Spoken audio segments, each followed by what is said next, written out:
How to turn off censorship of the character AI on here on your device or on your application. For this, basically, what you have to do is follow some of the genuine steps here that you have to follow in order to disable your censorship on character AI.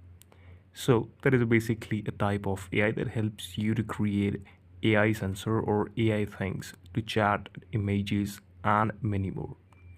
But Character AI is a platform designed to create interactive characters that respond to user input in real time. So this is how you can actually turn off the censorship.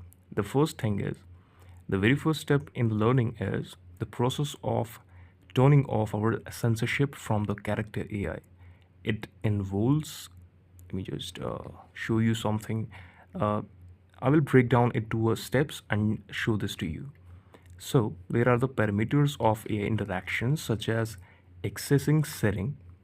The first step, open the character AI application, look the menu icon usually represented three horizontal line, click on the expand to setting. Then inside the settings scroll an option labeled content filtering, click on the censorship setting. Depending on the various of the platform, the section may present various censorship levels. To turn off, simply click on off option. After making the necessary adjustment, don't forget to save your changes. So this is how you can actually do it. Thank you so much for watching this.